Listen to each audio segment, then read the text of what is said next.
പയ്യന്നൂരിന് ഈ പശ്ചാത്തലത്തിൽ ചെറിയൊരു വ്യത്യാസം അല്ലെങ്കിൽ പ്രത്യേകത കൂടിയുണ്ട്. ഇവിടെ CPIM-ന്റെ ജില്ലാ കമ്മിറ്റി അംഗമായിരുന്ന സഖാവ് വി കുഞ്ഞികൃഷ്ണൻ പാർട്ടിയെ വഞ്ചിച്ച് പാർട്ടി സംഘടനാ വിരുദ്ധമായ പ്രവർത്തനത്തിന് അച്ചടക്ക നടപടിക്ക് വിധേയമായി പുറത്താക്കപ്പെട്ട് പാർട്ടിക്കെതിരായി മാധ്യമങ്ങൾ ശൃംഖലയെ ഉപയോഗിച്ച് പാർട്ടിയെ തകർക്കുന്നതിന് വേണ്ടിയുള്ള ബോധപൂർവമായ ഇടപെടൽ നടത്തിക്കൊണ്ടിരിക്കുന്നതിൻ്റെ ഇടയിലാണ് ഈ സ്വീകരണ പരിപാടി എന്നുള്ളതുകൊണ്ട് ഇവിടെ ജനങ്ങൾ ഒറ്റക്കെട്ടായിട്ട് പറയുന്നൊരു കാര്യമുണ്ട്. ആ പറയുന്ന കാര്യം ഞങ്ങൾക്കെല്ലാവർക്കും അനുഭവ പാഠമാണ്. അത് ഓരോന്നുമല്ല. ഈ പയ്യന്നൂർ ഒരു ദിവസമുണ്ടായ പയ്യന്നൂരല്ല.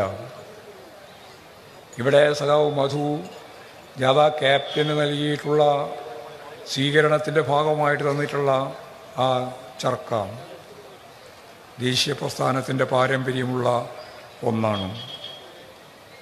നവാധവന പ്രസ്ഥാനത്തിൻ്റെയും ദേശീയ പ്രസ്ഥാനത്തിൻ്റെയും ഈ കേരളത്തിലെ വടക്കൻ മലബാറിലെ ഏറ്റവും പ്രധാനപ്പെട്ട അറിയപ്പെടുന്നൊരു കേന്ദ്രമാണ് ഈ പയ്യന്നൂർ.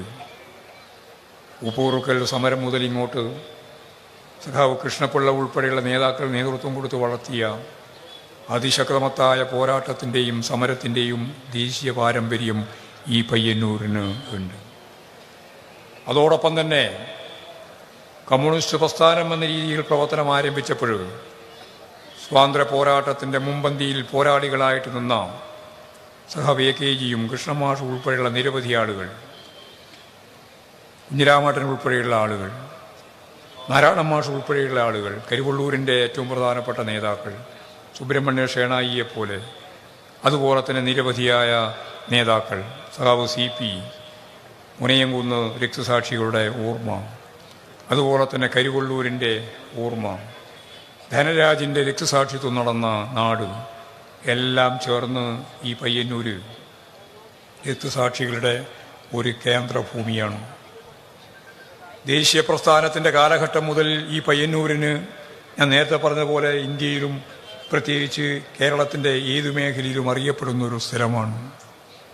കരിവള്ളൂരിൻ്റെ ഏറ്റവും പ്രധാനപ്പെട്ട പാരമ്പര്യം ദേശീയ സ്വാതന്ത്ര്യ പ്രസ്ഥാനത്തിൻ്റെ ഭാഗമായിട്ട് ജന്മിത്വത്തിനെതിരായി ഇന്ത്യയിലെ കമ്മ്യൂണിസ്റ്റുകാർ മാത്രമാണ് ജനാധിപത്യ വിപ്ലവത്തിൻ്റെ മാർഗം എന്ന രീതിയിൽ ബ്രിട്ടീഷുകാർ ഇന്ത്യയിൽ നിന്ന് വിടണം എന്ന് മാത്രമല്ല, ബ്രിട്ടീഷുകാർ ഇന്ത്യയിൽ നിന്ന് കെട്ടുകെട്ടുമ്പോൾ ഭൂപ്രഭുത്വം അവസാനിപ്പിക്കാനാകണം, ജന്മിത്വം അവസാനിപ്പിക്കാനാവണം, ഭൂബന്ധത്തിൽ മൗലികമായ മാറ്റമുണ്ടാവണമെന്ന വ്യക്തമായ കാഴ്ചപ്പാടോടെ ദേശീയ സ്വാതന്ത്ര്യ പ്രസ്ഥാനത്തെ കണ്ട പാർട്ടി കോൺഗ്രസ് ആയിരുന്നില്ല, അന്ന് കമ്മ്യൂണിസ്റ്റ് പാർട്ടിയായിരുന്നു.